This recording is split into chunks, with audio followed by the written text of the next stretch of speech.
You're listening to Wolf Spirit Radio.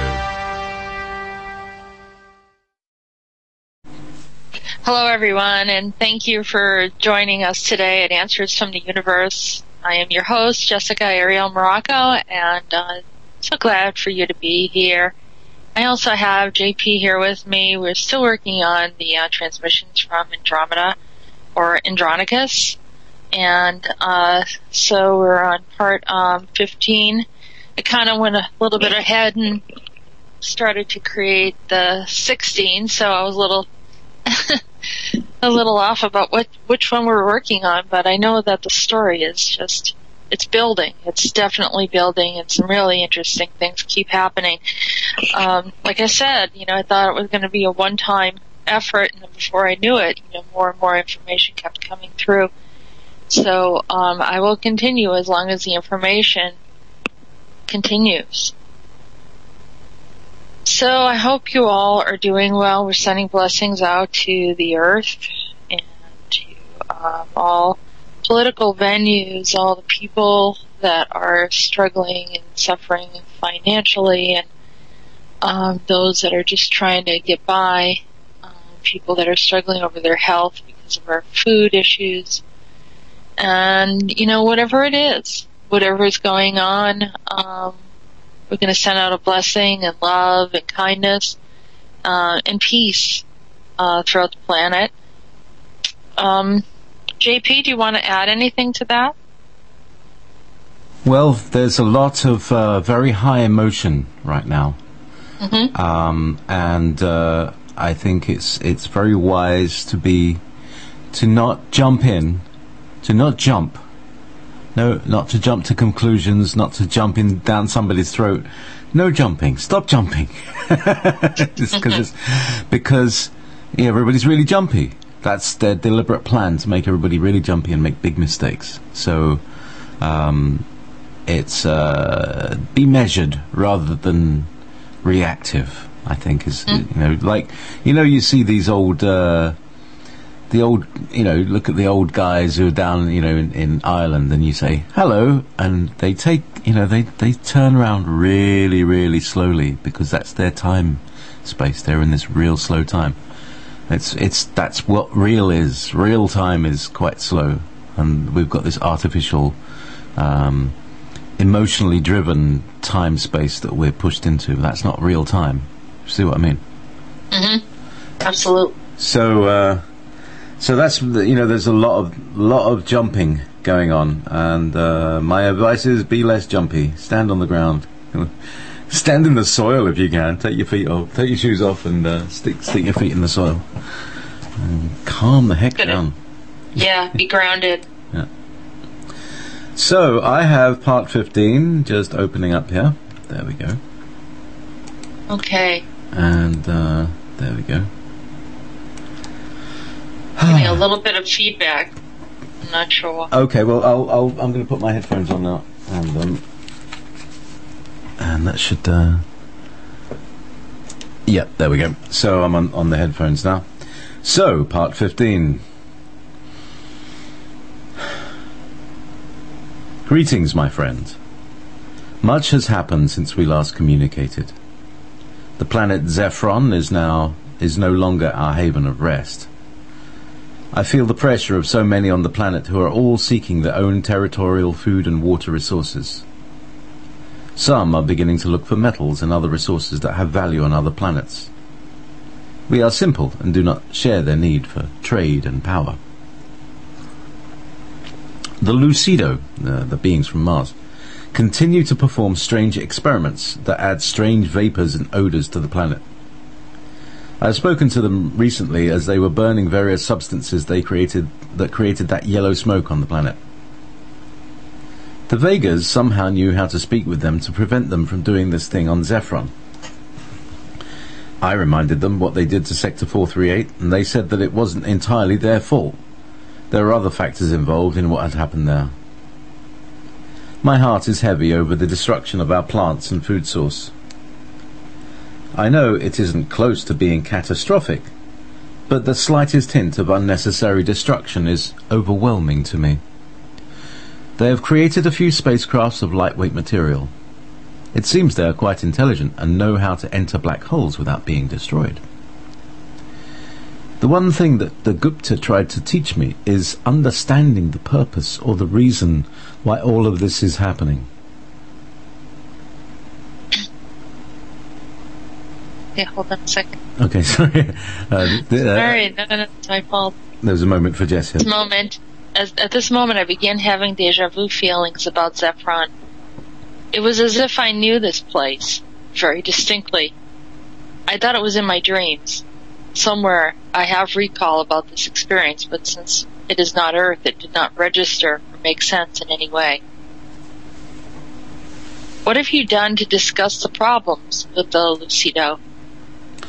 We have asked them to stop and they can just continue to work on their projects. Then they said this was their territory and asked us to leave. They are very short with comments, and although they are small in stature, they seem to have a larger presence. They don't say much to us. It all seems very covert and discreet. I think they're hiding their ability and knowledge regarding technology. I think even the Slitarin are there as labourers, helping them construct larger pieces as they build their craft. They also have a tall building where they all sleep away from the natural setting. They don't seem to like the outside and complain about the insects that are growing on the planet, since we brought over the succulents from Andromeda. Plants and insects go together.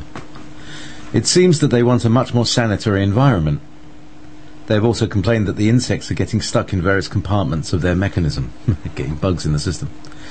I think they may not stay here, so I haven't said much more to them. When I consider the expanded development they have built, I would say that they are planning a great trip. A lot more visitors, a war, or all three. Hopefully, it's not a war. What are you going to do about their plans? Will you intervene or observe them more closely? I don't know. We're hoping they leave. I was concerned about what they said to me about Sumeramis. They said that I changed something when I brought her here to the planet Zephron. I said I didn't bring her here. She was brought by the Vinkala. They said, no, you brought her here through a time portal the Vegas used. I was so perplexed that I thought the lower chamber of the stairway was right in front of her. I was so perplexed that I thought that the lower chamber of the stairway was right in front of us. They said that the Vinkala had taken over the portal of the Vegas. It is probably the Vegas allowed them to, so they could see what they would do and where they would go. They took the bait, as you would say, and the Lucido knew that it was a forbidden portal. The Vinkala are caught in an unending loop because of it. They will not get free until they stop their violence and destruction. It also makes them powerful and vulnerable on planet Earth in time. And how did Sumeramis get involved or appear through the portal? I was told by the Lucido that the Vinkala knew I was speaking to someone when their power broke down during the time we lived on Andromeda under their rule. It all happened when I contacted you. Unfortunately, they were searching for you, your time portal with the humans on Earth. You were the reason they lost all of their power over us. You helped us find the keys to unlock the mind controls over us. Now they are searching to find you and want to prevent this from occurring. I believe this is how they found Sumeramis. They were searching for you. I wonder if she is you from another time. I don't know for sure. I hope not, because they were very, very cruel to her. She has recovered a lot, but emotionally traumatized. I find you both have a kindness within you, and you both have a strong ability to foresee. Well, what will the Vinkala do to me if they find me?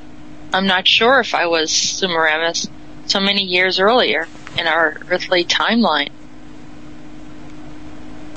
As I mentioned before, I'm not sure but since that conversation I returned to the portal and altered the time gauge to prevent them from locking into your coordinates. If they discover you, they may just try to abort your connection with me when we met during your stay in New York City. I saw you clearly when you were there, and not so clearly now. It is as if you have a covering over you now in Boston. You might try to remove it or ask the Vegas if it should be there. have had quite a few problems in my life. Do you think the Vinkala have found me? I don't think so, because you may not be alive, according to the encounter that Sumeramis had with them. If you have had problems, it could be from the Lucido or Aldebranians. They seemed hostile about your presence here and seemed to blame you for changing things, such as our presence on many of the outposts where they thought they had gotten rid of us. We are the Watchers on all the planets. I can research this further. I don't want you to be at a dangerous vantage while we communicate our messages to you. Tell me that Sumeramis is doing well, according to your knowledge now. Yes, and we are very close now. Our hearts are joined in a very intimate way. I only wish she could understand the important issues of the planet now and the greater responsibility ahead of me. As of our daily interactions, she is kind and makes sure I am properly cared for. Her compassionate understanding of us makes us feel as if she has always been one of us. The Lucido don't approve of it. They say that we altered the timelines by drawing her out of her reality. We had no idea. They said we won't see what the repercussions will be until we get there. They have been visiting planets and civilizations for a very long time, and typically they interfere in a subtle way to stake a claim on what is going on there. But they remain discreet. I have watched how they can move through space and then disappear. They are quite sophisticated. They don't say much to Sumeramis. They observe her and keep asking to test her skin samples, hair and other aspects. They are quite interested in her reproductive abilities. None of us have knowledge of this yet. She had asked me to give her a child. I don't think we are able to produce a child yet. This is not something we have done. I could feel his anxiety and distress about the childbirth issue. I want to give her what she wants, but don't feel I am able to. I see this is something for the future that we do not yet understand. The Lucido said that it becomes complex and the planets become overcrowded quickly. Yet humans and societies like this tend not to have a long lifespan. I then saw us compared to rodents, and it was an odd feeling. I didn't think it was bad, but at that time, I think they really didn't understand why we were the way that we were and not more like them. Also, there were so many new souls introduced to the planet, the galaxy, in such a short period of time. This was also curious to them about what Source was doing regarding the human experience, as opposed to our experience and the others around us. So tell me that I will be okay. Is there any way to keep protected and prevent any negative response from occurring? And is JP okay? Many others who want the Earth to change for the better. As of this time, I believe the attacks of the Vinkala are affecting everyone, but they are disabled from completely ruling due to my knowledge of the timelines. I've also acquired additional power from the Vegas, who gave me a portion of the power of the Ketronians. It should be fine. I'm so sorry to worry you about this. So by altering the timeline, did you bring in more wars or other problems? I'm not sure entirely. I guess we needed to rescue Sumeramis. She was near her death and possibly could be the one to help inform her planet of our existence. They seem to regard her as a deity when she returns, and shares with her people her encounter with us.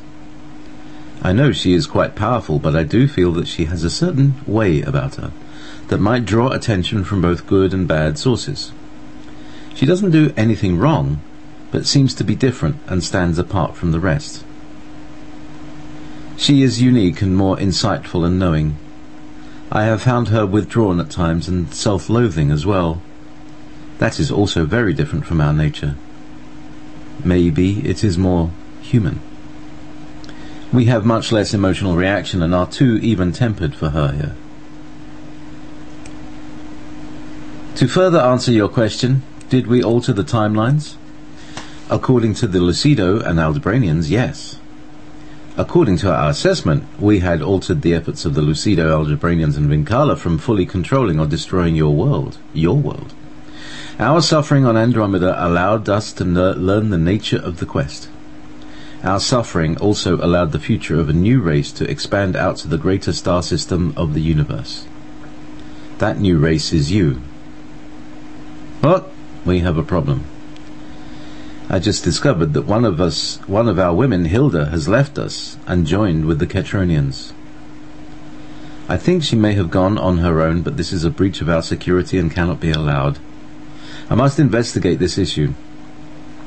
I was suspecting that they would be able to lure one of them as time went on, but considered that they would be sensible enough to not endanger the rest of the group.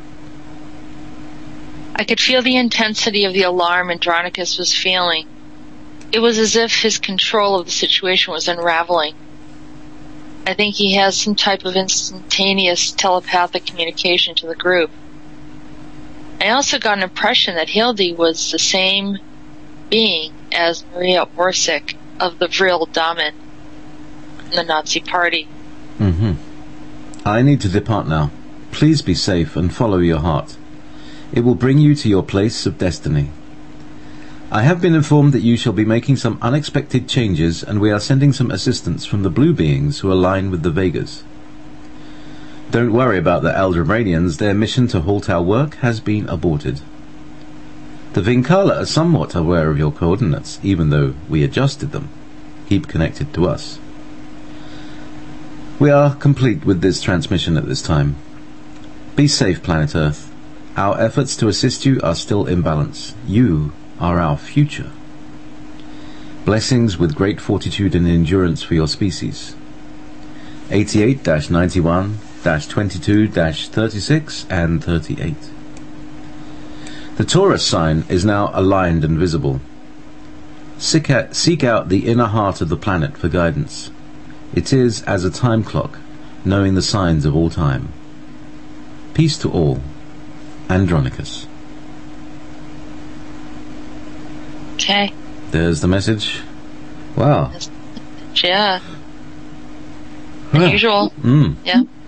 Quite a different, lots of different energies. It's like he's experiencing the emotions like we're experiencing emotions at the moment. We were talking about before, about being uncalm. He's a lot less settled than he normally is, isn't he? Yeah, it's almost as if there was an innocence about them when I first started to interact with them. And even though that they were as slaves to the Vinkala early on, there seemed to be a huge absence of emotion. It wasn't any kind of trauma. There wasn't an upheaval, or there was no sense of revenge. It was really like we just reset everything and we're free of it. And some of it was, there was some emotional trauma, like post-traumatic stress that they had to deal with. And remember early on that they had number signatures and then they had to remember their names again. And, but even within all of that, it seemed very calm. And, that they're working through it. And now I'm starting to see a little bit of unraveling. And having more attributes similar to ours, where, sort of getting caught up with reactions to some of these other beings and having less patience with others. Yeah, it's really interesting that, he's been interacting with Sumeramis. And we have noticed here on Earth, when you're with somebody, you exchange stuff. You exchange more your emotional stuff exchanges when you interact. We give each other memes, we give each other emotions, and it seems that I see where you get Sumeramis is exchanging her stuff with him, and he's a little confused about it. Yeah, he's getting more emotional. Yeah, from her energy. Yep. Now I get it. That's what it feels like, anyway.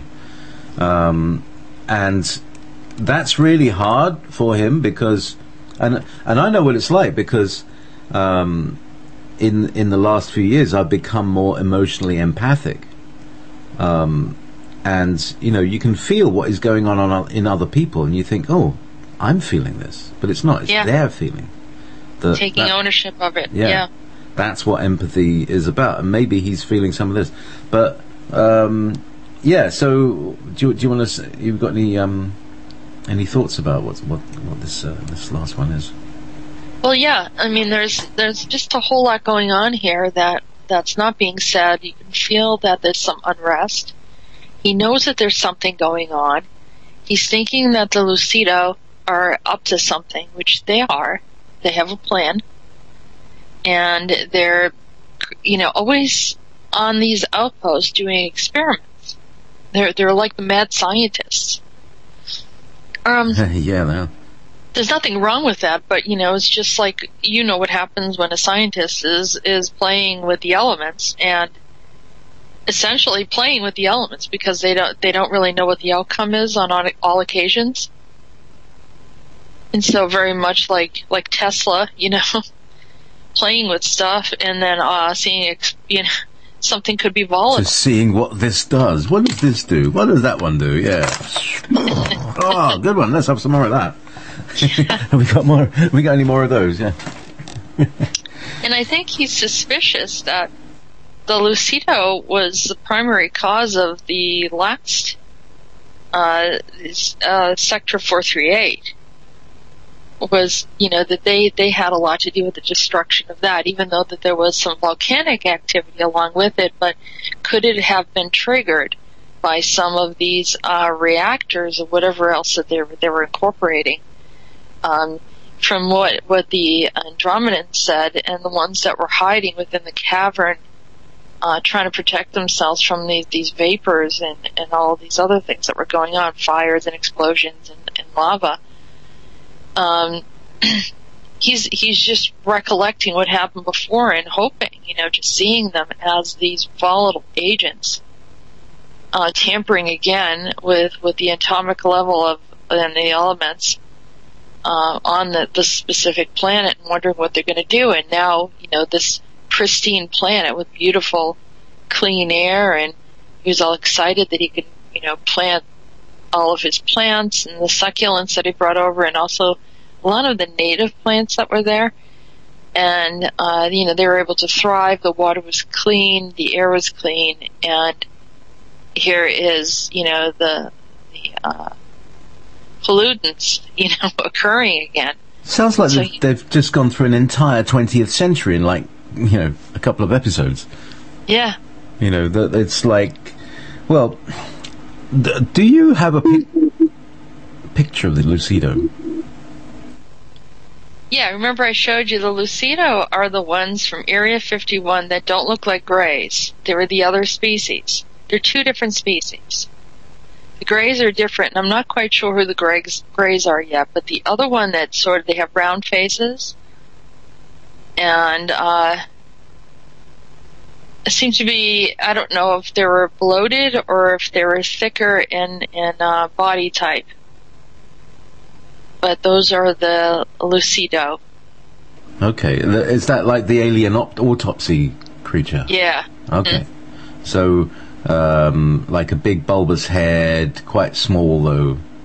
Small, yeah. Kind of almost humanoid face. Yeah, did it have, it was like an angry humanoid face. It was not a pretty humanoid face, but it was, it had a little pot belly, yeah. Yeah. Didn't it? Which I didn't know if it was bloated from, from the accident. Or from death, yeah. Death. Or if that was actually their body type, but I do see them. I mean, they're very bright, but for a lack of definition, I'm trying to think of who they remind me of. They're sort of intelligent, but they make weird sounds. Kind of a high-toned sound, and not piercing, but have a little bit of like a dwarfy type of, I don't know if you remember, like the Oompa Loompas in the Willy Wonka and the Chocolate Factory, or the Wizard of Oz. There's something about them that sounds like the little people. All right. Are they a little, also perhaps like the people in Galaxy Quest? You know those people who built the spaceship? Well, if this sounds like that's, here you have a technologically savvy, but they're kind of little and I won't say dwarfy, but sort of have that way about them, and sort of like kind of cute in a way and endearing in some ways, like not like evil. These are, I believe, were the original Mars beings, right? But they're very, very bright, and they're also very secretive. And I also think, I've discovered from some of the transmissions is that they are controlled, and I believe they are subjected to the Aldebranians. Yeah, but it's almost let's make a comparison to what goes on the planet. Usually the scientists are taken in by governments because the scientists want to do the work, but the government really has to support the work, or someone has to oversee or bring in an idea for a project. And typically the ones that are over the scientists are not good. But the scientists are usually very bright and can figure out a lot of different things. And so I make that comparison to them. Is that they're industrious in a way that they can build things without physical power. They understand the anti-gravity process. I was seeing them make almost like a high-rise building. Yeah. It said that they made a tower block, didn't they? Yeah, they did, and they didn't like being close to like everyone else is sort of like camping. The Andromedans are like very much on the ground. They like it there. They want to hear the natural surroundings. They like the all the different plants and whatever animals are there. And same with the Sletarian and the Vicala. They're very like planet oriented, and it seems that the Lucido like something a little bit more germ free, maybe. Yeah, they're a bit, they're a bit picky. Don't like insects, don't like it. I can understand, there's probably part of us in all of that, or there's that in all of us, there's, I don't like that kind of insecty. They're a little bit germaphobes, just like anyone that understands more about microbes and all different types of things on the planet. That they kind of want to protect themselves and have a more sanitary space, because what do they operate on? They usually need a sanitary space to do their work. Yeah, that's, you need clean rooms and things like that to do very precise scientific work, micro nanoelectronics and things.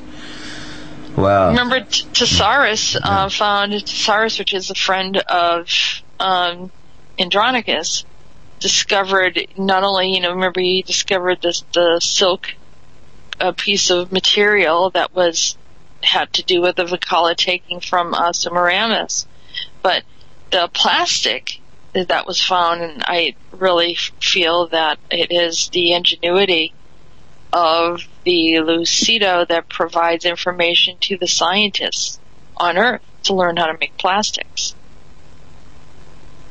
You reckon well, here's the thing. There is a connection with Mars, with corporations and things like that because of Dick Cheney. We know now that Dick Cheney runs the off-world corporations. This is why he's so arrogant, because he's probably got a portal in his office that if people came along, they would just step out and either way away. Because that's the sort of guy he might be. He's Darth Vader. He'll always, have an escape plan. And their way of being, he's got that sort of way of being scientific, exploitative, and what's that word? You mess something up and then you run off. So right, you destroy the planet and just there goes another one. Later enough, there goes another one. Profligate. Yeah. Yeah, it's unfortunate. I think I would say it's more like this. The Lucido are not there to destroy the planet. I think they are hired or curious, and they have this unending urge to create, much like a scientist, to discover, to learn, to try to figure out how to move atoms, how to stretch the imagination and do something different. Unfortunately, like you said, that's their proving ground where they're working on, and before you know it, unless they have more information, they create continual problems in the atmosphere. So, but I don't think they're not warmongers or anything like that. But it also feels like they're either builders and scientists, and I think they're also subservient to who's ever in charge. Yeah, so again we come back to the empire structure of the galaxy, and the Vincala, and who's these, the Catronians, the Vincala, aren't they? They're bigger cousins of the Vincala. I think what seems to be uncovering at the moment is that there's more than one kind of Draco, and they're not all bad, and they're not all manipulative, but that some have been infected by this, potentially an AI. Everybody's talking about AI. I get the feeling that the Vincala are the same as the Catronians, but have been captured by this mind virus. And that it's not actually the Vincala themselves who carried it, but they're carriers of this mind virus, which we call the Archon. Mm-hmm. I think, or something like that. Well, I can't help but think that the Aldebaran are behind some of this, and it shows up more later, and you'll see some of the things that happen. But it's kind of the dynamic of all these different species coming together, each one having their own gifts and abilities. Now, this is early on, before there's actually tension. The tension builds and creates here, and then you start seeing separations. I don't know what happened prior to the time of the Andromedans being slaves to the Vincala. I don't even know how that happened. It might be that all of this stuff happened, and then somehow they went back into the past, and then had abducted them, in some way or another. But I don't know. This is where the story begins for me. All I know is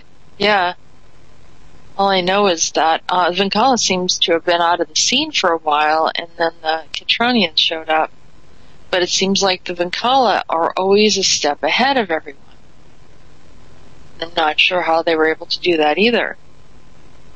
Those time-traveling Eldoranians again. Yeah. So here comes Maria Orsich again. Yes. She pops up, doesn't she? I was surprised to see her there. Yeah. Surprised but not surprised to see that she has an ancient connection. Yeah. And it connected directly with Andronicus. Was an Andromedan. Came from that higher source. And then defects. She literally defects and goes over to the Catronians, which is, the searching for the power, the physical power, and seeing the Andromedans as the weaker species, not wanting to be a part of the weaker species. So I'm not sure where she goes from there, but does link into the Catronians, and kind of stays with them. I don't think that Andronicus is able to pull her back. I don't think she wants to. I think she chooses to go to the other side. Interesting. And what was her name? Hildy. Or I think it's Hilda. Hilda. Yeah. Does sound so. I figured you would know how to say it better than I would. What's that? What was that woman in the Vril book? It wasn't Hilda. It was something like Hilda. Really? The girlfriend of the woman who ends up as the time traveling female. Oh, okay. But her real name was Kitty Evans. Okay. Because she was an American spy. Long story. She turns out to be an American spy. And she gave the coordinates of the first test, and that's why it got bombed. But they never found it out until right at the end, until Sporenberg tortures the American spy they sent in a guy to extract her, and they caught him and tortured him, and they found out who she was. But this is all in that final chapter when they escape through time. They escape in the Bell 20 years in the future to Kecksburg. But does she creates another name? She's got loads of names. Now, what was her name? Hilda? It was Helga. That's right, Helga Wilhelm. Oh, it's pretty close. Yeah. So, but that wasn't her, I don't think. That's not, because she's a different character from Maria Orsic. A different person. You don't know that if they're looping in and out of realities. Why wouldn't America be there with the Nazis? Well, she was a spy. Yeah, I know that. She was a double agent, and they sent her literally in to do that. To be part of, and she was a great secretary. She knew everything, of course. It was great. That's what you do when you want to send a spy, and you make it, you make them the number one, the assistant to the chief, the Judas. Where did she end up? Where is she? She ended up with Simon Ratterman's girlfriend Anne. Oh, so she's still around? Well, presumably, because if they're jumping around in time, then they're not aging like us. No, they're jumping around in time and exist elsewhere in time and space. They could be 1,000 years in the future or 1,000 years in the past. They could be anywhen. Simon Ratterman is did you interview him? No, Simon Ratterman is Rudolf Seeger. Okay. He was the leader of the Bell Project.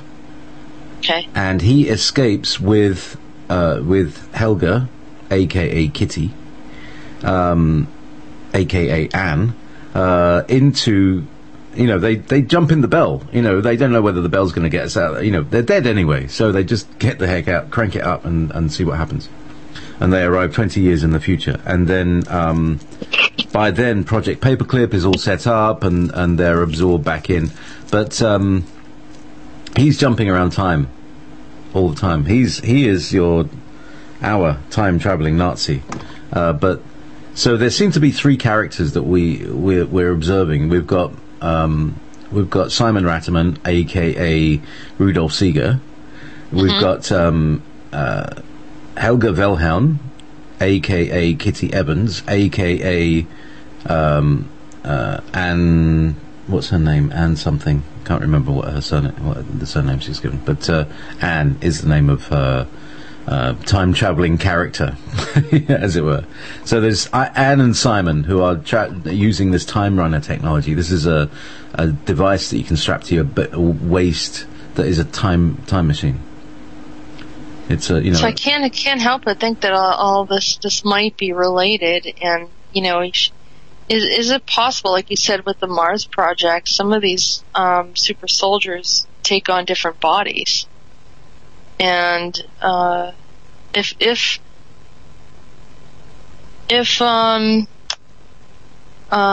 what's her name? Maria did not incarnate, and she was missing. Is it possible that she became this American spy that just kind of, so then it's more palatable that she could get into the system and show up whenever she wanted to? I'm not entirely sure. I think that she and that Maria and Helga or Anne are two different women, but that Maria Orsic, who was already mysterious. She was already mysterious when she starts, and ends up sort of mysteriously disappearing again, potentially in an Aldebaranian flying saucer that then arrives in the 1970s and bugs this Swiss farmer called Billy Meyer. Now, are you aware of the Billy Meyer story? Yes. Okay, there's a big controversy that, Billy Meyer's people say that he's the only contactee, which is obviously total twaddle, because there's races from all over the place, and contactees are people who have been incarnated from other places, and that's why they're contactees. It's like it's just their family saying, "Hi, remember us." Yeah, well, that's what I felt like when you listen to, I was listening a little bit, and I should have listened to the whole thing. I haven't done that yet. But the part where she interacts with him and said, why are you acting so cold? Why, it was, to me, it was, you remember me. I know you remember me, and why are you not responding? It was a really weird interaction that she had with him. And, it was really weird. It felt familiar to me, because I don't know how I... Hang on, this is with Maria or with Sumeramis? No, neither one. It was with the Billy Myers story. Oh, sorry. Tell me a little bit about that, because I don't really know very much about Billy Meyer, because I thought, that's that bad lot. I'm not having anything to do with him. So my feeling is that the Aldebaranians are otherwise known as the Plejarans. Plejarans, is that what he calls them? Plejaran, yeah. Yeah. Or Pleiades, right? Didn't he say Pleiadians?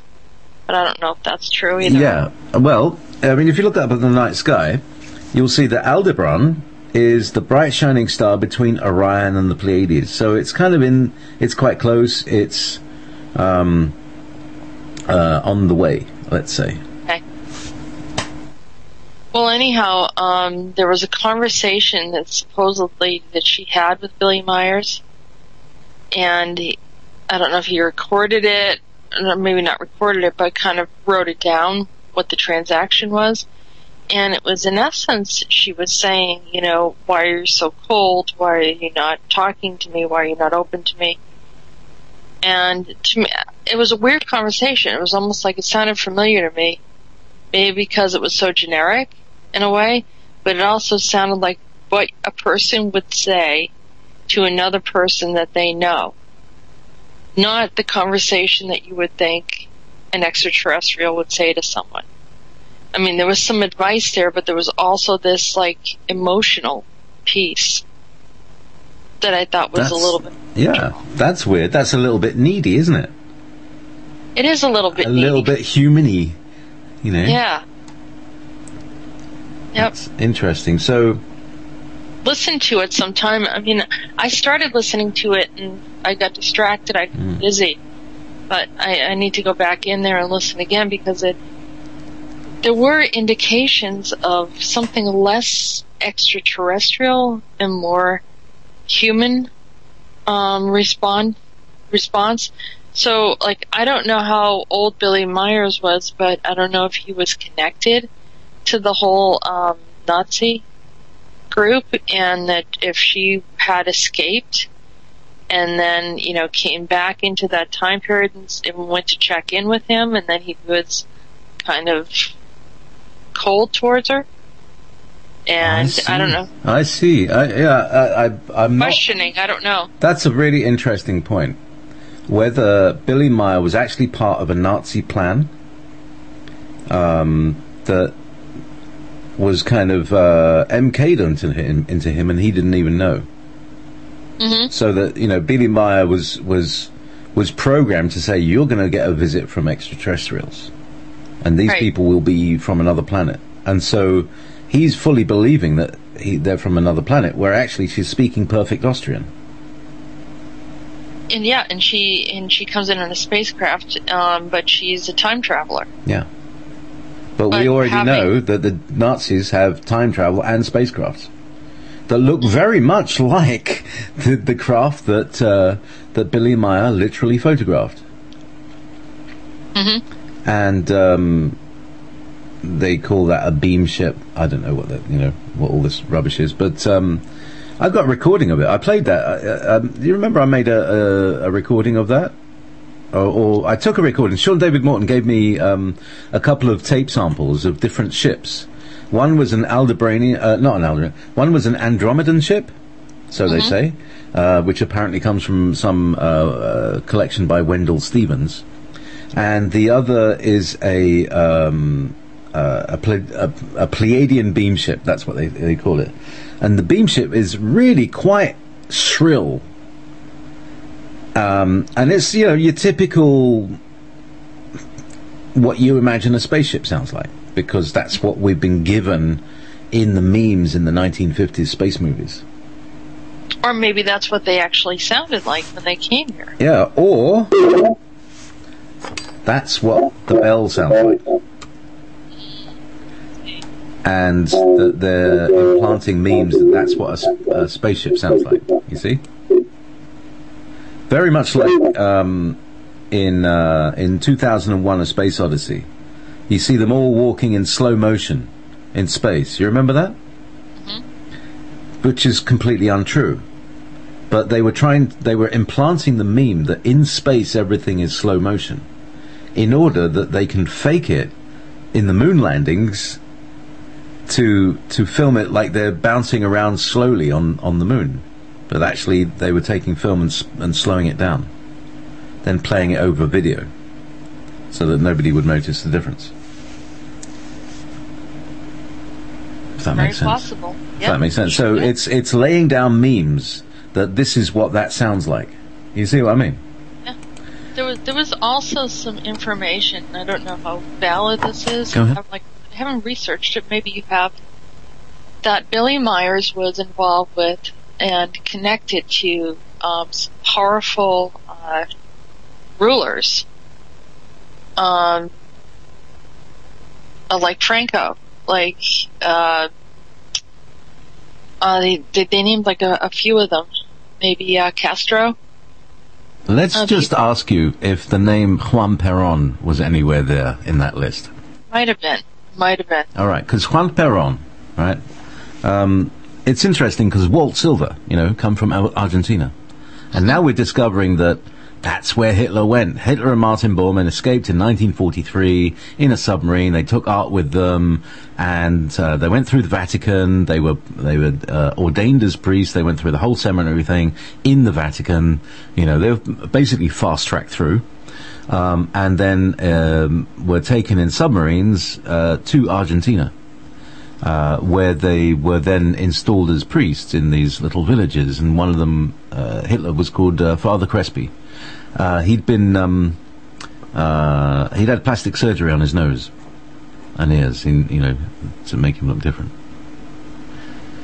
So that's the story of Argentina. So it would be no surprise that Juan Perón would be upon that list. Mm-hmm. If this whole Billy Meyer thing actually now turns out to be time and space traveling Nazis. Right. And that takes the whole, you see, when you start thinking about this, it takes the whole kind of UFO alien thing into a different ballpark, doesn't it? It does. It does, because it's like we're the aliens. See, it's our present time, maybe a few years back. As soon as you enter the space of time travel, it's really hard to decipher who's who. I mean, and what started? Yeah, you don't know the beginning or the end. This is what I'm saying. This, this whole thing with Andronicus. It's like, where did it start? And, people say, well, I mean, it's going back to the age-old question. Who is God and where did he come from? Or he or she or whatever. What is source? When did it originate? And, and you read the Bible and it talks about it being the beginning and the end. Well, how can it be the beginning and the end? Unless it's looping somehow. And the same thing with this. I mean, if you're creating the reality of the future from beings from the past, that discover that they have the ability to do something, now you have a distorted reality. And yeah, go ahead. It already is distorted, but it's all further complicating things. Yes, and something that Bartzis said to me a few years ago was a thing he called a timeline war. And now, through this, I'm beginning to understand what he meant by that. Yeah. And he said that DNA... Oh. Hang on. I've got a thing. Can you tap your headphone? Yeah. Does that help? No? There, I think it's... Oh, no. That's the one. That last one, that's the place. Okay. Wherever that was, that stopped it. Okay, so the timeline wars were where now it was all about unhooking DNA from the spirit, and so basically they would go back in time and alter the DNA so that their bodies can't incarnate into the future body. So you wipe out an entire race. It's like if I went back to Adam and altered Adam so that he could never accept a soul in his body, he would die and there would be no more incarnations. You see what I mean? If you go back to the origin and, it's like trying to shoot Hitler's grandfather or something. It doesn't work. Because somebody else that comes in as the grandfather, or he's a stepson or something,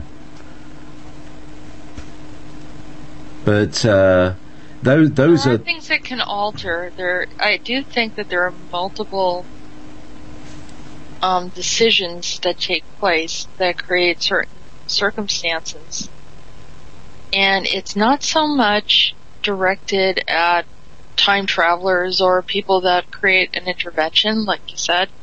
The removal of Hitler's grandfather. But my opinion, this is strictly my opinion, is that we're creating things, and this is related to my understanding and knowledge of karma and working with the Akashic Records. We're creating realities from our emotions and discontentment with our current reality. Instead of embracing the experiences and the growth and the challenges, because we're always going to have challenges, we sink deeper into an alternate because we're discontent with what we're dealing with at the present time. And you have a mass collection of people, especially those that are influencing on a larger scale, whether it's media or through religious movements, political movements.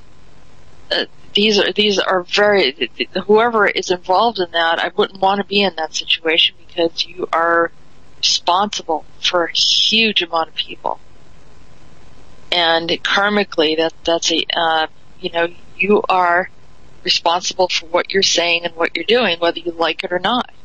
That's right. And that's why we have to be emotionally clear.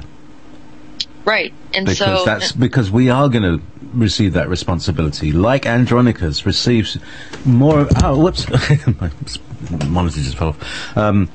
Andronicus has received more responsibility than he is able... that he either wants or needs. Mm-hmm. He's got more power. He's like a great big Messiah-powered being now. He's very Messiah-like, but he's he's still got his emotional problems. He's got his inner problems, and he has to make choices based on these rather shaky foundations. I think that's his experience. It's like all his foundation of who he is and who he feels he is now changed. He can change things with a thought now. Yeah. And so when he feels bad, things will happen bad. Right. He has this Christ-like attitude where he's just trying to get along with everyone. But on the other hand, he does have the same basic emotions and same frustration that any human would have to encounter. But I think that, that he as an example, and I won't say he's the Christ, but I will say that he is an example for us to look at and observe how he's taking these challenges and growing from them. And you'll see that in time he becomes freed from some of his burdens because he is working with the program rather than fighting against it. When I say the program, it's more of the tests, the challenges, because it's really inward, right? We're working on his evolution. His own evolution. Yeah. That's right. Yeah. So that's the program. It's not like an external program. It's an internal. It's just like a seed that is unpacking itself into a tree. Mm-hmm. It just gathers more and more material as it expands. And I'm experiencing that. Even in my own life, I'm discovering that all of my different interests, all through my life, are all coalescing into being able to create what I'm creating, and it's wonderful. I'm really, just gobsmacked that it's all, and also my guidance messages that I've been receiving, the crown-based transmissions. I had a look at another one last night, and they're just so spot on. They just totally nail it. And so I'm becoming more and more comfortable with kind of owning that, because that's coming through me. I have to own that, but I still don't think it's 100% true. You see what I mean? I still feel there's probably my ego distorting that in there somewhere, possibly, or somebody else's ego distorting that. Yeah, but that's all part of the experience,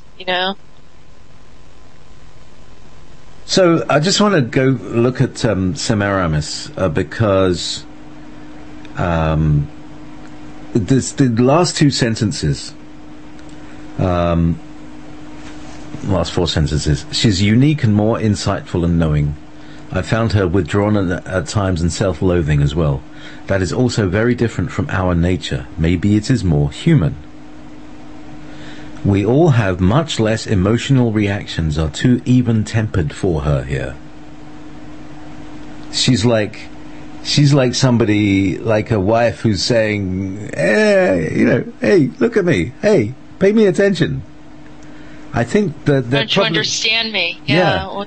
Why are you guys so cold? Yeah. And I can you feel that? Oh, absolutely. Yeah. And so, what would be Semeramis's solution to this? Is it that she now shows how to connect with emotion? Maybe this is something that is necessary. All right, here's an interesting thing, right? Even though it all came through trauma, even though Semiramis was kidnapped by a bunch of reptilians, even though that's all true, the fact that Andronicus was drawn towards her pulls her through the time portal, affects his own future now. Mm-hmm. Now, like I say, we share our stuff. So what happens when you have an emotional human being with a whole load of people who are like emotionally blotting paper? They have no idea what emotions are all about, how you can use emotion to change the world around you. We use anger to overcome obstacles, to fight against something that is attacking us. You know, they're natural reasons. There are reasons that we have emotions. You know, but they're very powerful, and most of the outside races have bred the thing out.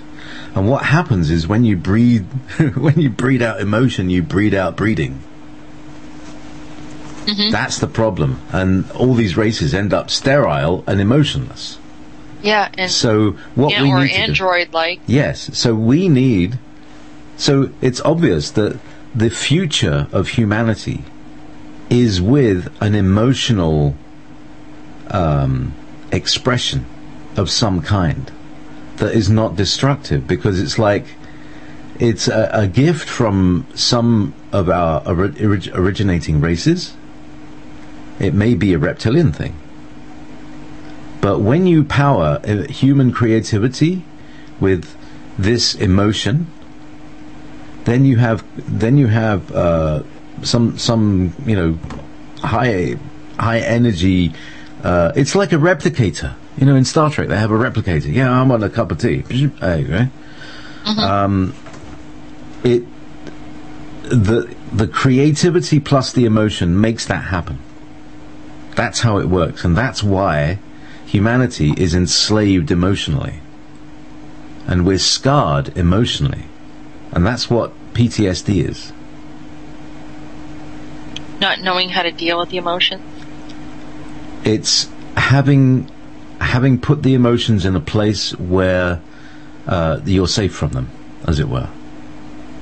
Okay. But they still exist, and they still try to express, and that's what's the drama in our lives.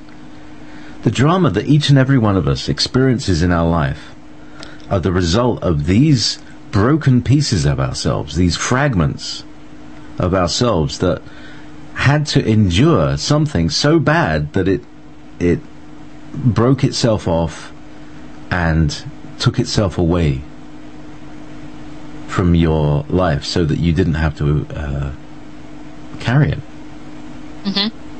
And yet it occurs everywhere else but inside you. And here's the thing, people. If you see lots of stuff around you going on, and there's lots of it coming from all different directions, consider that it's not, that you're drawing it towards you. You know, that you're not acting as a kind of gravity well for this. You know, oh, I feel sad. Oh, I like feeling sad. Oh, misery loves company. Let's all feel sad together. Let's get angry and sad. That'll disguise the sadness. At least I'll feel alive. That's most of the people, you know.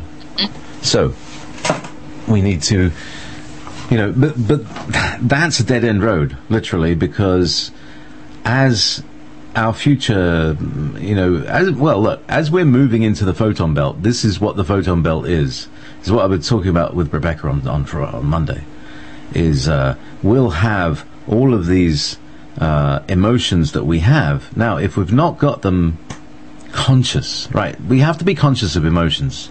If we're not conscious of emotions, they're out of control, and they cause chaos in our lives. And that's everybody's drama. I'm not kidding. The drama that happens in everybody's life is the result of their own projection. God, did I just say that? Yeah. Anyway, yes. This is what all the Buddhas have been saying. You know, this is what they say. You know, it's the result of your own projection. And now I'm beginning to see the mechanism of it. And it is that feeling of Neo looking at all the green letters coming down instead of seeing the scenery. You know? Yeah.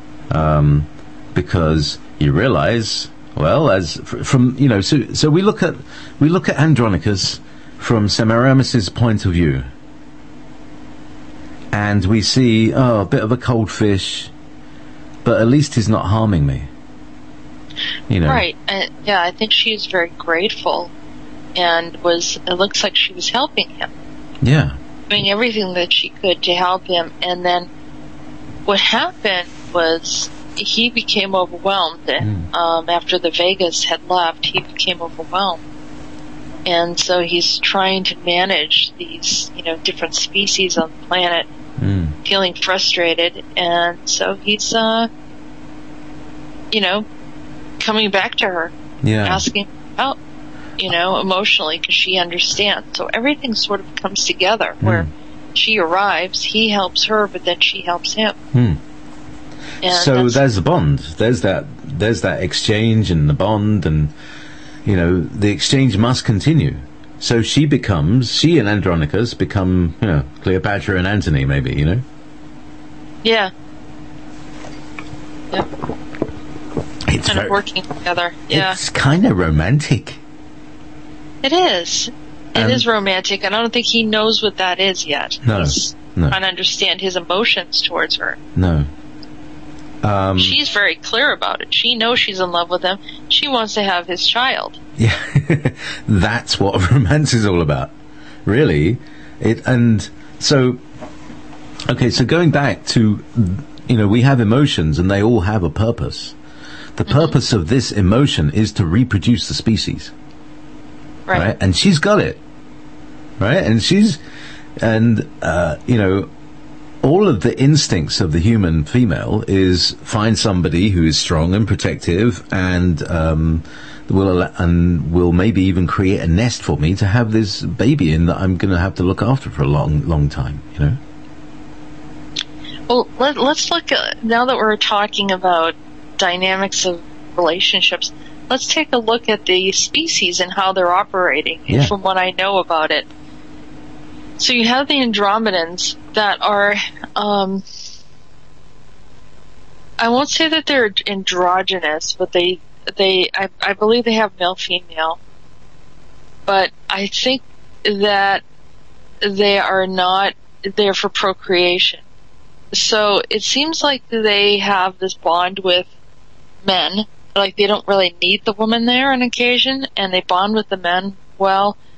I'm not quite sure if they were implying that they were bisexual, or that there was just a sexuality really wasn't a big deal.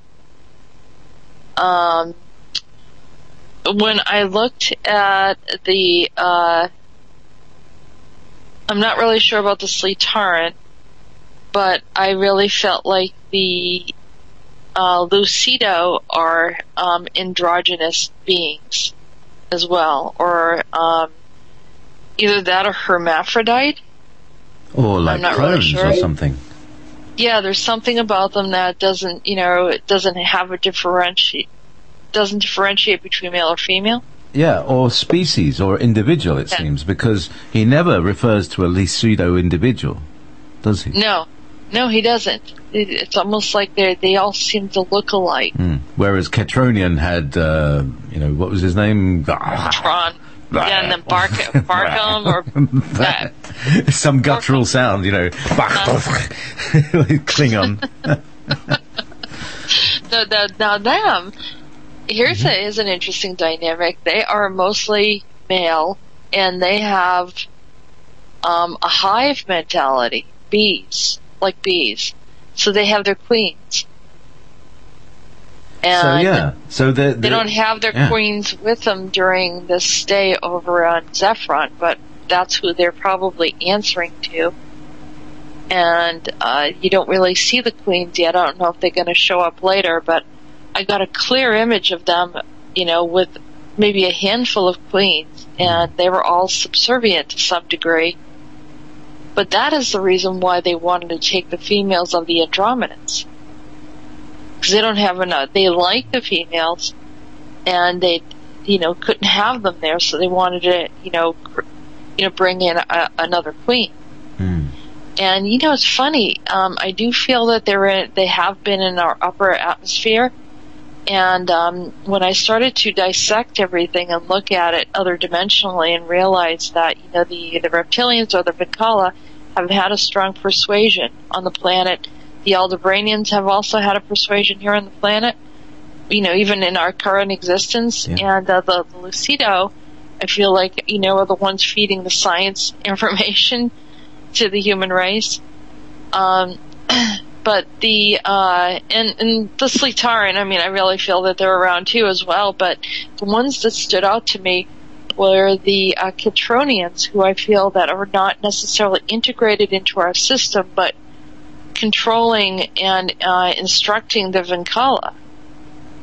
because they're kind of the same species, like that. And that whole hive mentality, and actually others were talking about this hive mentality. And I was like, oh, that makes sense. That's the Catronians. Interesting. Now, and your vision of the Catronians is like large reptiles, yes? I can't quite see them, but they look almost as probably more humanoid, believe it or not. More like Titans. Oh, right. So even though they have that strong reptilian personality, but they look humanoid, that's the confusing part. And I think that's what confused Andronicus when he saw him. When he saw Ketron, he was, he thought he might like him, and then there was this amazing aggression that came out, and he was like, what is that? He disliked him right away. Yeah. Oh, wow. So, this is building up into quite a kind of universe of characters and racial characters. Right. But the Titans have been around for a long time, and they were written about once I realized that Ketron or Ketriton or Titans, somehow was a variation of it. And when I heard that part, which we haven't really gotten into, Ketrite, who was another one of the leaders, that's an old story. It's a very, very old story. I didn't realize that they were one and the same. Interesting. I'm thinking about Babylon 5 once again, because, we're talking about all these different races, and, there's these connections in there. And there's a reptilian race called the Narn. Sound like the Nung, don't they? The Narn. And all their names are like G apostrophe. So the leader or the ambassador is called Jakar. So I'm thinking maybe it's Catron, like that. Like like K is the, Yeah, it could be. The Tron. And then the Vinkala. What? And it's like, you see the way you also write the names of the different races, Lu-C-Do. Yeah. Yeah. German. You know how they make a word out of 9 different words, and it's got like 32 characters long, for instance, the Obergruppenführer, that's one word. And it means several things. It's a layer of, the over-group leader, Yeah. But it's one word. In space, I think, words are single syllables. And so when we have these multi-syllable words, we're talking a kind of Germanic aggregation language. Oh, okay. And so if you then break things back down... Maybe it's Aldebranian. Yeah, well, it turns out that Aldebranians speak German. Go figure. Yeah. So there's also, get this, all right, the idea of federated states. With the Aldebranians? Maybe. Because, like I'm saying, the words are federated syllables. Understand? We're talking about fractal patterns here and the way things work out through a different filter. So if you have things that, if you have an energy that federates things and brings them all under control, that's an empire-building energy, such as incarnated in Babylon, in Sumeria, in Rome, in Greece, in Britain, in Washington. Get it? It's the same energy. Yeah. Same people. Same fractal. Same MO, modus operandi, the way they work. Their way. So this is how we track the evil. Thing is, what's next? What is next? Well, we continue tracking them because they all come together. Just as they're coming together on the planet now in different ways. Yeah.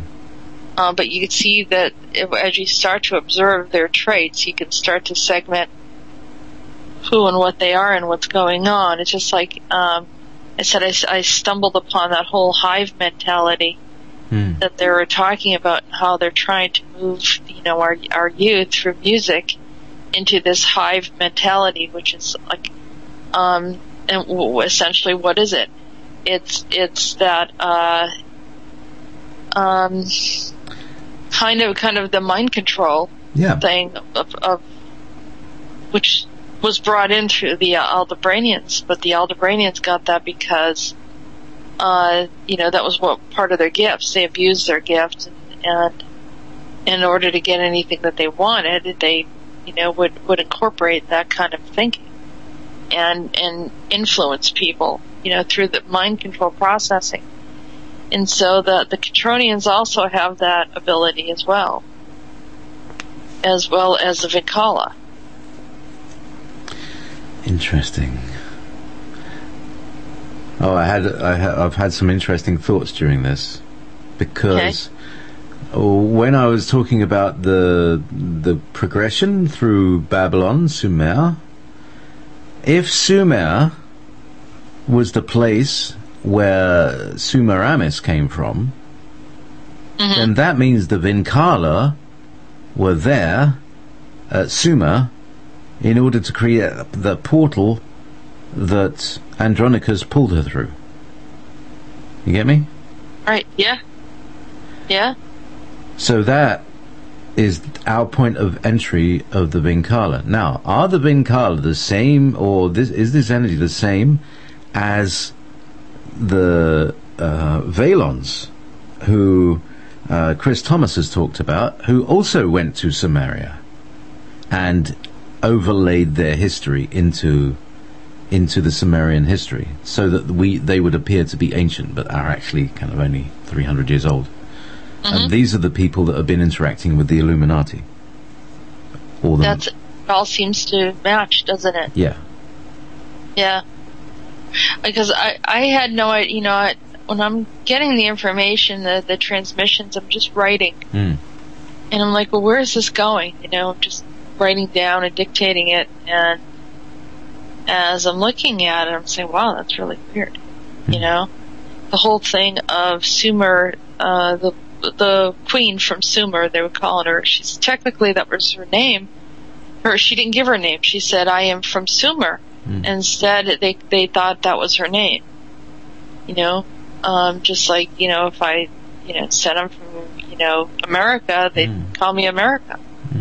And so they called her Sumer. And Amis was, like he was saying, she is a friend. So he gave her a name that added to it. Now, later on, when they re-enter her back into civilization, she is considered as a deity because she shows up out of nowhere. They don't put her in the exact same timeline because they don't want her to be killed by the Vinkala.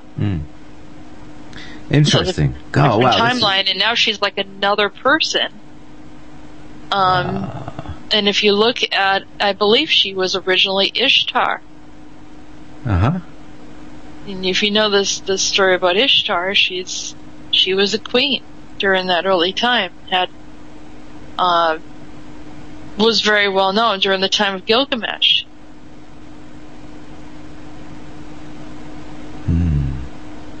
So it gets pretty complicating. So I almost feel like this is where they become like, they seem like they're very Stone Age type of people, but yet have this knowledge and power. And it was because the Vinkala somehow stepped into that reality, or maybe there's even a further backstory, but Ishtar and Sumeramis being the same. So we're looking at a potential that Andronicus is actually one of our ancient one of our ancient ancestors. Yeah. And, or even deities, or considered deity. You don't. Mm. And I'm trying to figure out what that is. I mean, he seems very, very sincere and very heartfelt, and kind of being challenged with the kind of the early species of the universe. Yeah, earnest is the word I would have for Andronicus. Good. Yeah. He's very earnest. He just wants to do the right thing. He wants to be a good man. All these things. He wants to care, and they've seen the cruelty of what it's like to be under, in this prison thing. So he's, having his first taste of freedom as well. Mm-hmm. Yes, there's an independence, especially after being subjected to the Vincala, and the slavery that he was when we first interacted with him. That's right. And he was in a dire place, and he was not talking. He was kind of in a silent protest, seated with his legs crossed and eyes closed. Mm. Beaming out. Yeah, help me. Yeah. Try, because, technically what he did was he's a highly telepathic process, and I don't get the impression that, I never hear his voice. I just know what he's saying. Yeah. Whereas, some others, I can hear their voice. And so I kind of got the impression that it was telepathic, and he confirmed it. And that's why he doesn't like a lot of the loud talking and the noise. And so when he met up, I think the one that really bothered him more than anyone was the Catronians. More so than any other species. And that was, I think, because of the boisterous aggression that he didn't really care for. So, interesting. So, they're almost like a transparent, emotionally transparent and very sensitive. Yeah, highly empathic. I'm getting the feeling like a butterfly, like so delicate and, fragile in that way, yet actually quite strong. Yeah, very strong. Now, their appearance is very much like in the movie Prometheus. Well, they're very muscular. Muscular, white skin, very white skin. Mm-hmm. A bluey white skin. Almost, yeah. But physically fit, highly physically fit. Mm-hmm. And I think they, physically did things with the Earth or with the planets that they were on. So but their body type was very human-like. But definitely of another species, you could see that their skin was probably too white. And even their eyes were unusual compared to ours. Maybe even black in color. Some of them might have had lighter eyes. I'm not sure, but I got the impression he had darker eyes. Do you mean black right across the eye, or like a black eyeball, or just black around the iris? Black around the iris. If I know what you're talking about, not that whole black across the eye. Yeah. No, that would be creepy. Yeah, that would be. So, I mean, could it be that they're almost a blue-black? No, they're white. No. They're all the eyes. The eye color, yeah. Yeah, I think they could be a blue-black. It could be. I just remember seeing them really dark. Uh-huh. Yeah. And it might not even been the eyes were so dark, it's the skin was so light. And of course he was bald, but got an impression of him having long hair at one time. Are his eyes oriental, or are they large? I imagine him having larger eyes.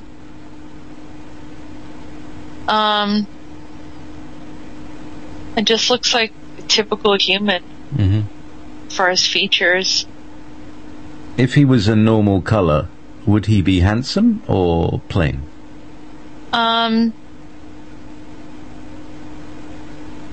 I think because he would be physically fit, he would be handsome. Mm-hmm. The face was not extraordinary or striking. It was simple features, you know. Mm-hmm. You know, maybe a round or almond-shaped eyes, but not Asian. Mm-hmm. Would they point up from the middle or down from the middle? You know, would somewhere in the right in the middle. Just about horizontal. Okay. Yeah. Mm-hmm. Yeah, and nose maybe a little. I don't know if it was crooked or a little bit thick. He said. Thick, yeah, a little bit wide, but not too big. Round face, definitely round face. Round head. Ears seem to be normal. What are eyebrows like? Are they like frowny like Neanderthal or highbrow like a... I don't really think he had eyebrows. No eyebrows? Down. What? Like there was no hair. No body hair. But, I mean, in you know, looking at the Prometheus creature, he had quite a low brow. Yeah. You know, but I imagine Andronicus having a more smooth, human-like, rather than a kind of Neanderthal squishy, like squashed down and frowny. You know what I mean? Like that frowny, apey-looking thing. Yeah. Yeah, he was more human-looking. Mm-hmm. Yeah, that guy. I would say the body type was very similar, though. And the coloring. All right, make a good fireman. I mean, it could be that there was multiple. You know, they were all like that, and it looked like they took on a very difficult terrain. So had to be probably physically fit, and like I said, that they didn't like the Lucido are kind of, I don't know, they're short legs and moving kind of a little bit animated, like a child might find them amusing or but being very intelligent, not having the physique of someone that thrives outside. So they would use their mind and their intelligence to build things. And I think they even had structures too in Mars, didn't they? That were pre-existing. Oh, there's all sorts of stuff on Mars. Apparently, it's just littered with ancient ruins of civilizations that have come and gone. Yeah, like the I Earth. Yeah. They're builders. They were builders, but more of anti-gravity builders, kind of like what some people believe was the essential way that the pyramid was built. Not everyone agrees that it was built by slaves, even though. Yeah, there's lots of different versions of how it could be built. Right. The very credible one is how they just float the rocks in. Just strap bits of tree to rocks and float them in.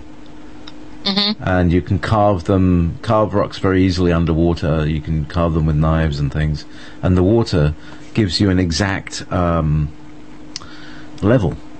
So that's how you can get something exactly smooth.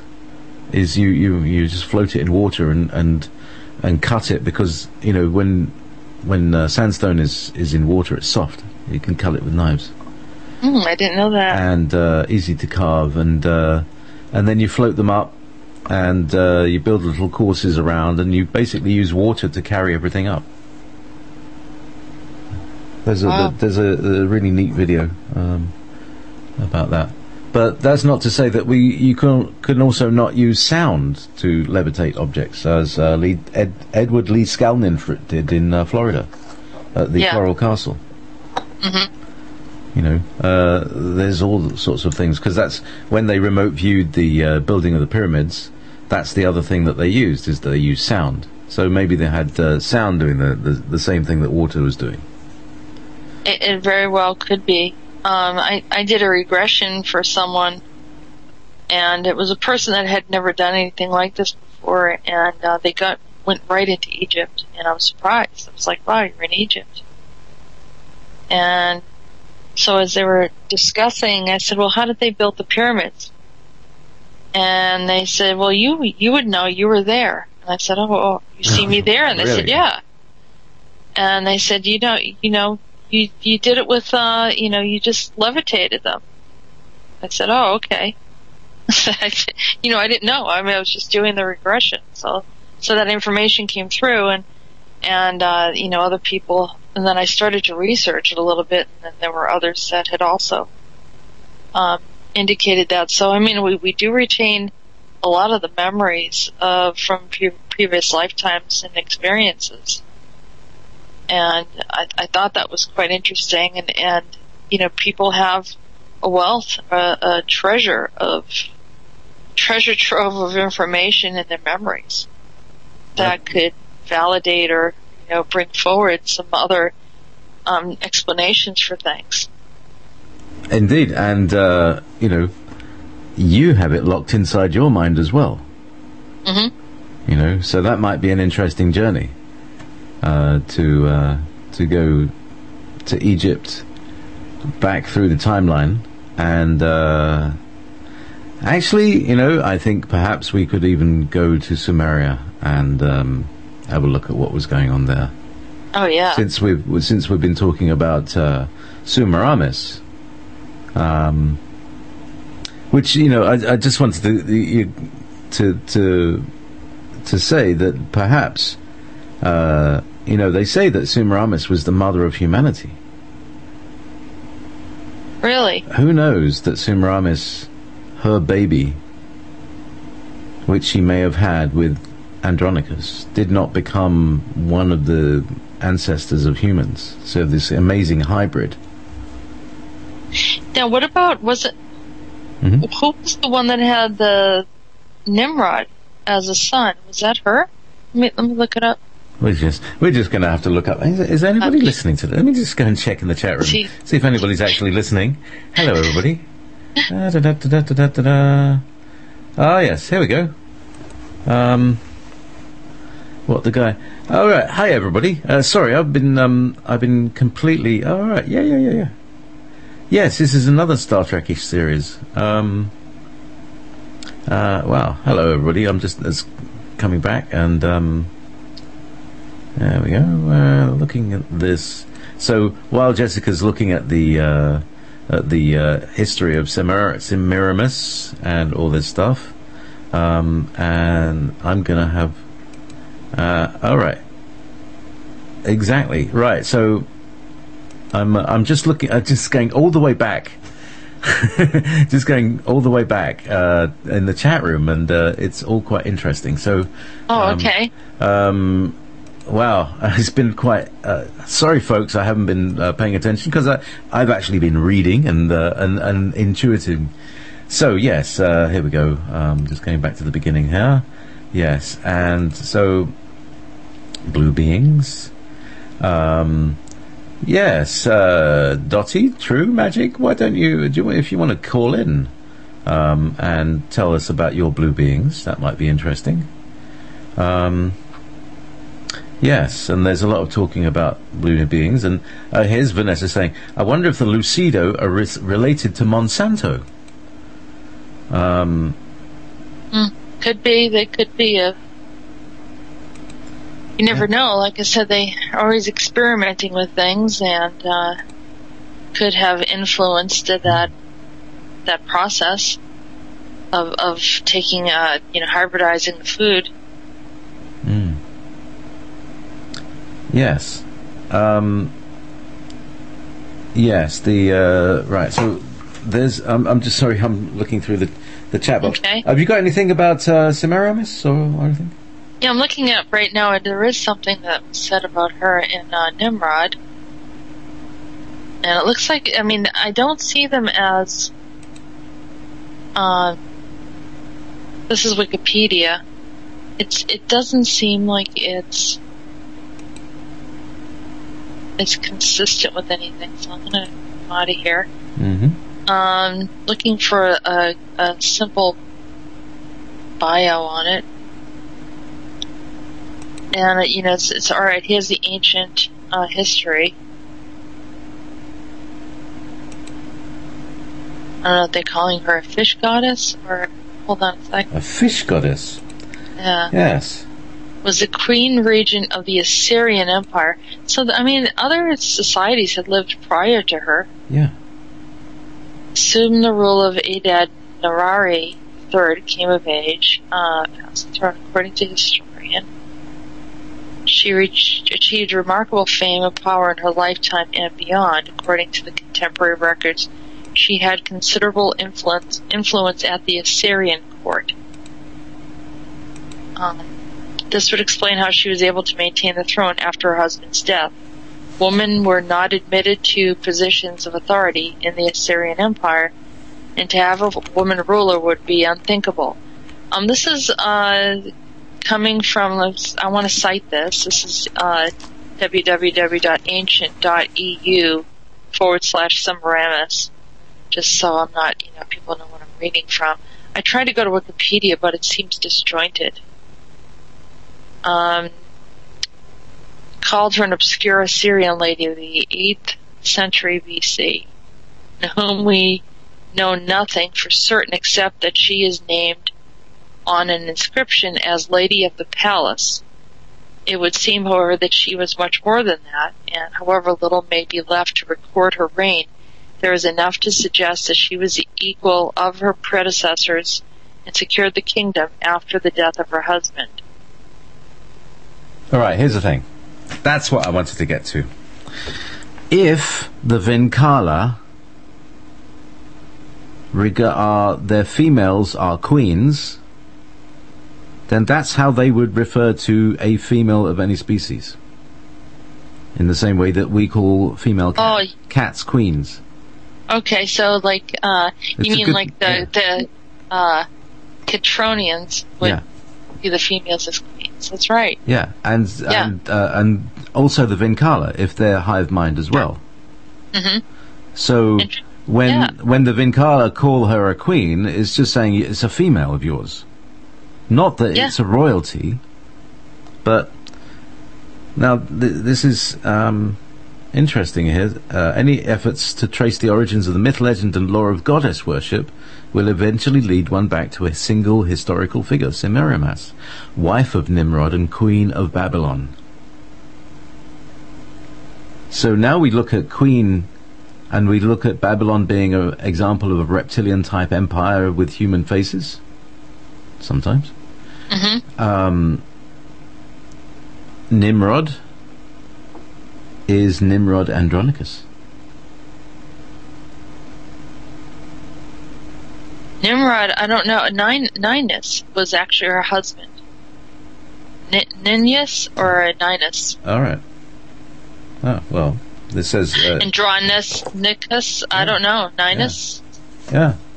And it could be? Yeah, I mean, there's similar letters as well. There's D and R and O and N and I in Nimrod. They're all part of Andronicus. There's no M in it. So...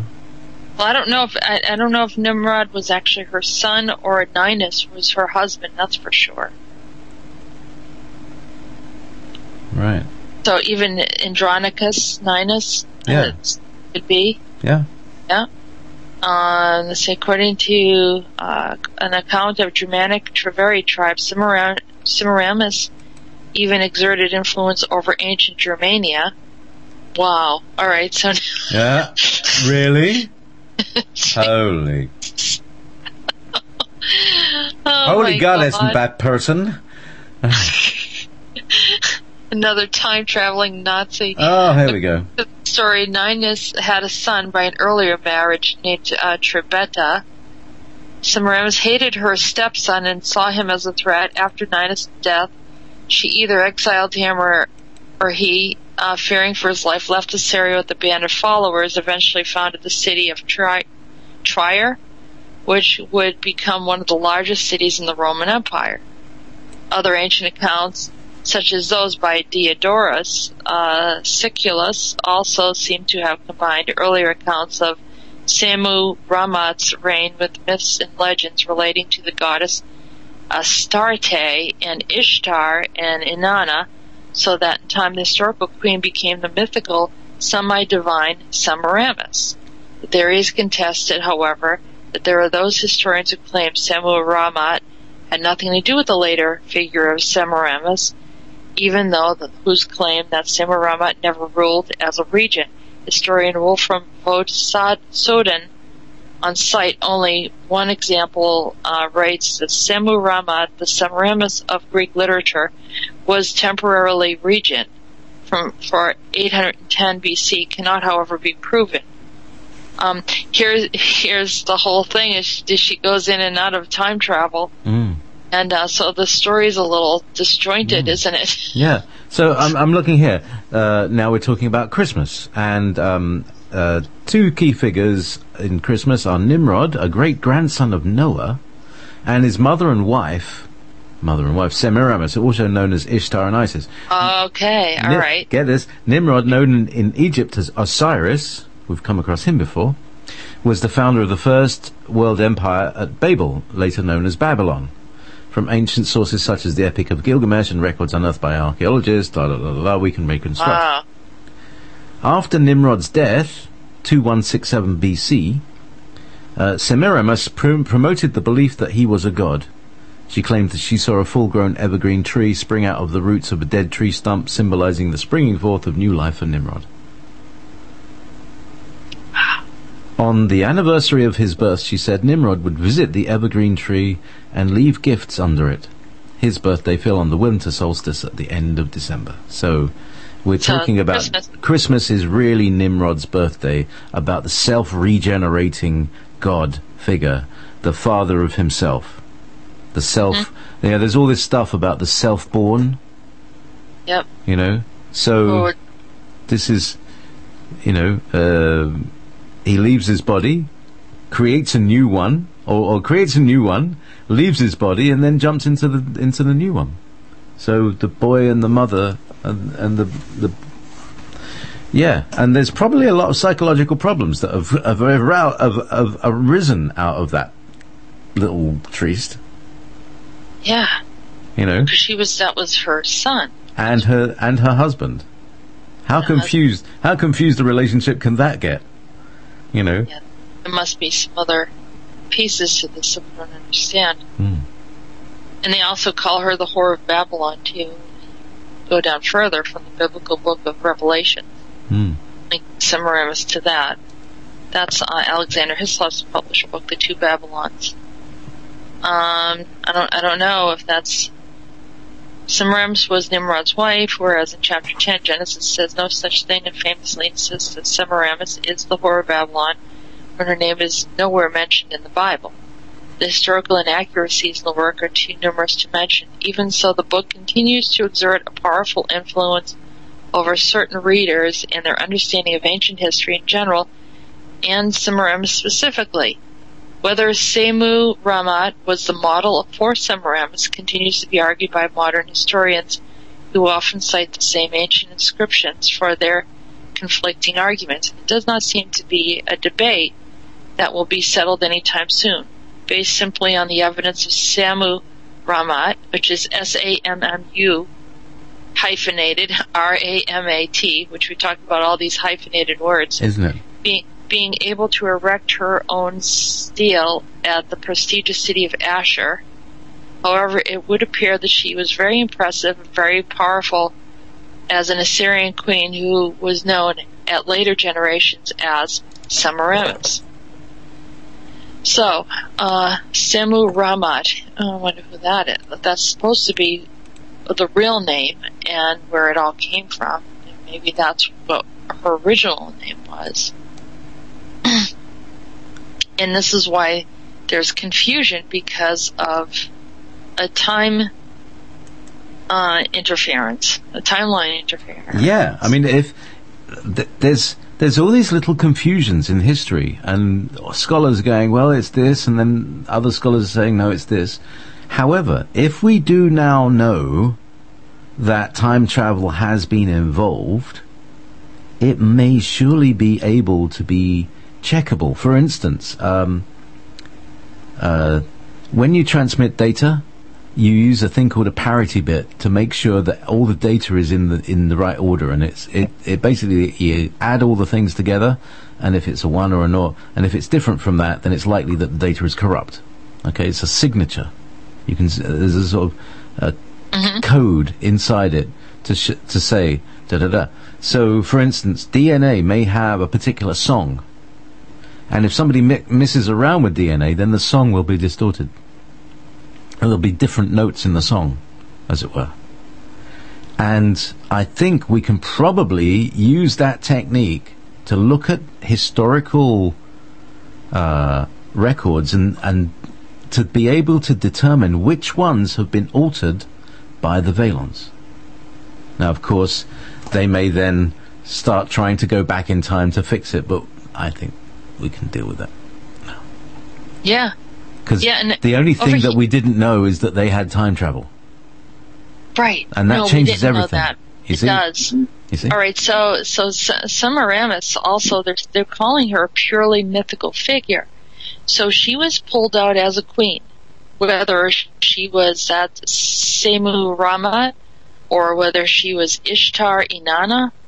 She was previously a queen, and then they reinserted her at this other timeline just to protect her from the Venkala, and then she becomes married, becomes this regent of Assyria, which is actually later in time than I think Ishtar and Sumeramis were before Sumeramis.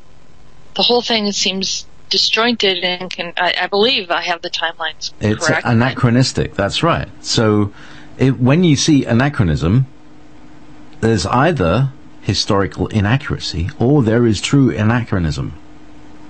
You see, that somebody is messing around with these people, pulling them in and out of time. So, okay, so she's a queen and she goes around, and she's, obviously big and beautiful. And apparently the Statue of Liberty, that's Semiramis. Oh, okay. Yeah, so if you want to get an idea of what she is, what she's like, she is, wow, she's not happy looking. No, happy bunny. Although, she's the one with the rays that emanate from her head and all of this stuff. She's always got this hat on. And she's beaming. She's radiant. She's your classic radiant female queen goddess. And so, all right, so she's also the figure on Starbucks coffee. I don't know if you have Starbucks. I thought that was a mermaid with two tails. Yes, she's supposed to be a fish goddess. Oh, fish goddess, of course. The whole thing's just very, very interesting. Is it that maybe she landed in water? Maybe they just dropped her off. Hey, do you remember that experience that you had when you were abducted between lives? And when they found you out, what did they do? It dropped in water. Yeah, we fell right out of the craft and went into the water. Yeah. How everything fits together. How interesting. Yeah. So yeah, I'm looking at is that a Shiva? An Indian blue goddess looking picture here, and all these just Semiramis in Google Images. Having a look. Really? Yeah. Google Images. All sorts of very interesting one. Oh, there's an interesting picture. Earth before flood. Is that? So we're talking. There's a woman here with a little lovely long hair, and a rather pot belly and long reptilian-looking tail. Semi-fishes, semi-people of Derketo, of Mesopotamia. How very. When you look at pictures of Ishtar, she has wings, and has wings and also like bird feet. A lot of the stuff's really it's very odd, kind of hybrid looking.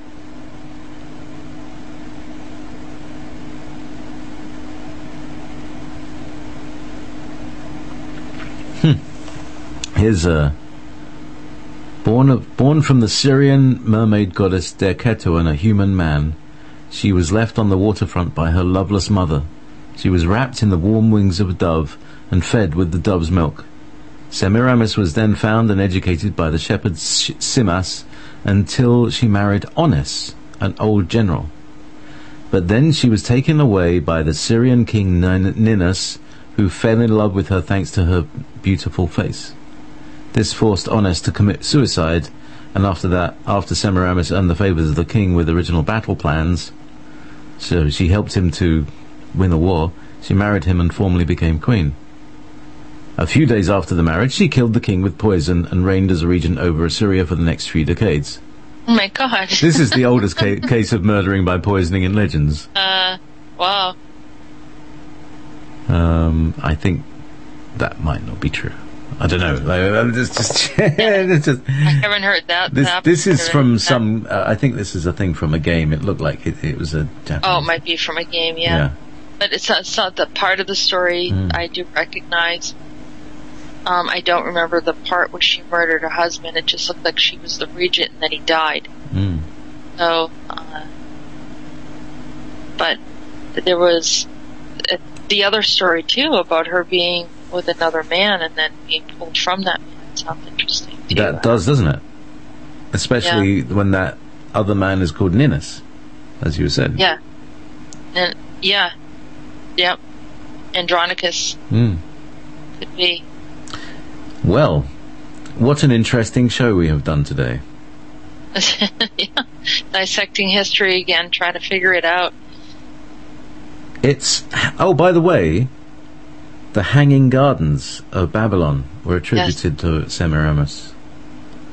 So, Hanging Gardens, perhaps what they're talking about is levitating gardens. And she had the secret of levitation. Oh, she would. And she Lucido. also would have had the knowledge of working with the earth too through Andronicus. Yeah. How things grow. Yeah. You know, they could have been doing that was it the aeroponic or what was it called, where they don't really... Yeah, hydroponics. Aeroponics, yeah. Here you go. According to Geography of Strabon, foundation of Babylon and construction of pyramids is assigned to Semiramis too. She had a gift of werewolfness and could transform into a pigeon. Oh, like she was a shapeshifter. It says here. Well, when you see pictures of Ishtar, you see the feet are like claws, like a bird, and she has wings. So if she is one and the same with that, it's possible. But it could be the bird's image could also be symbolic for her disappearing and then reappearing. She's flying away in time travel. Yeah, and the idea of Phoenix. Yeah. Of being consumed in the fire and then returning. Returning, right. Ishtar's story, too, is that she goes into the earth, right? Remember the story with Andronicus? She goes down, she's in the ground, down a spiral staircase. So think of Ishtar as she goes into the earth.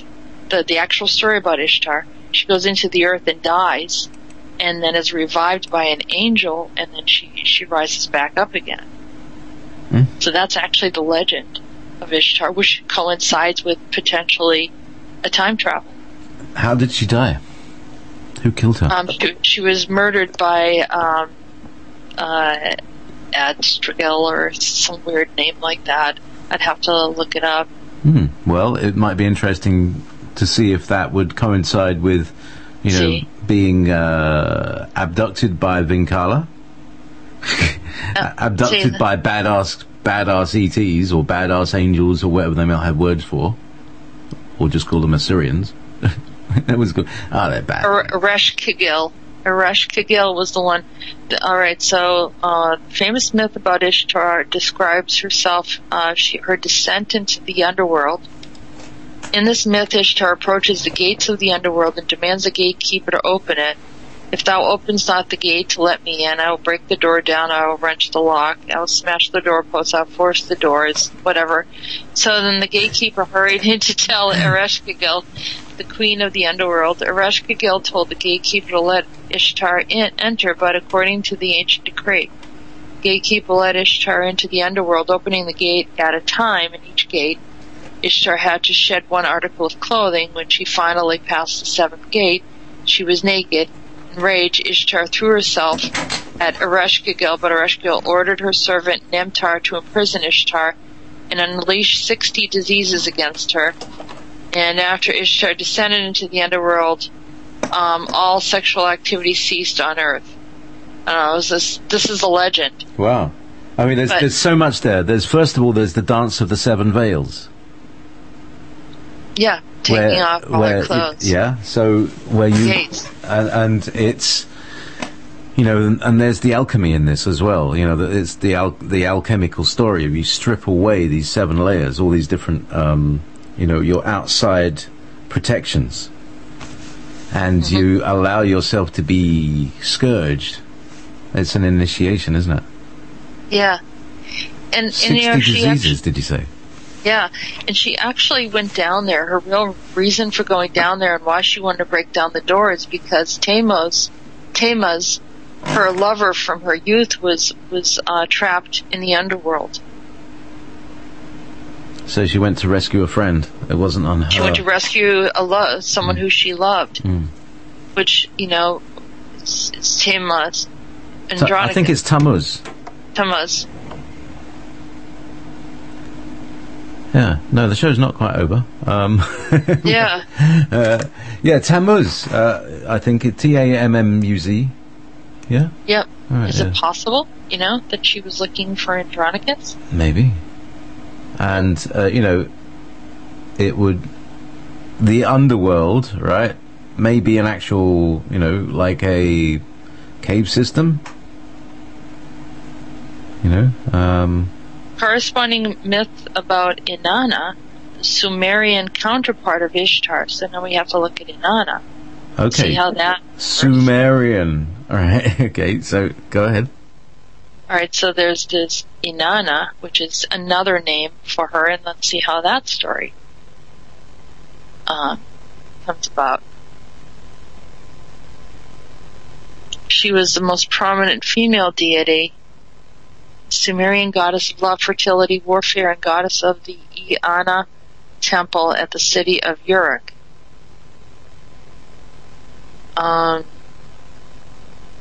But she was actually from Sumeria. Female figure facing the world. The figure was ornately dressed of a divine marriage. Trying to see if there's anything here that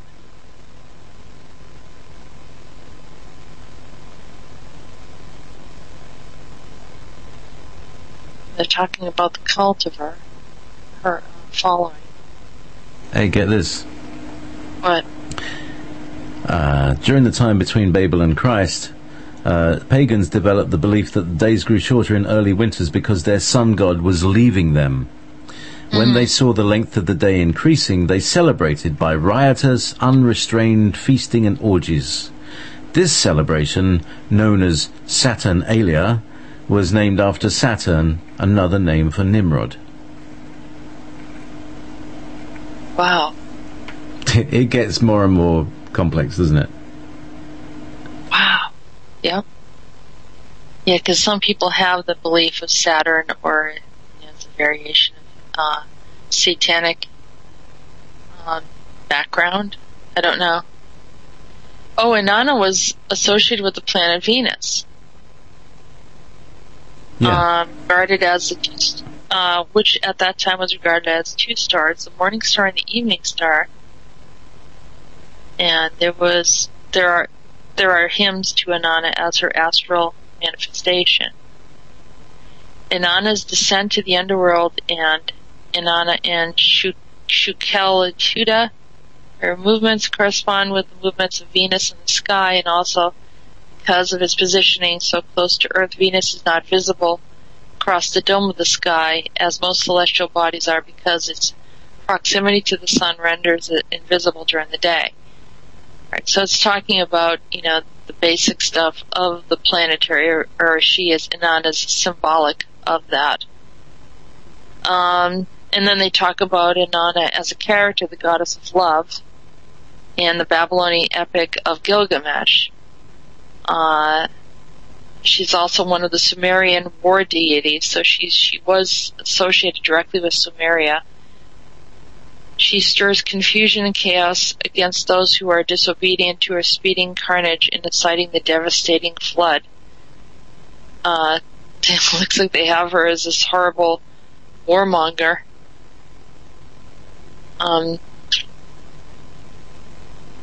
Well, I don't know. It might be interesting, who is she waging war against, and if she has been returned after being tortured by the Vinkala, yeah, then she might be a little bit, unhappy about things, and might say, okay, let's start a revolution, and be Princess Leia out of Star Wars. That's the same story, isn't it?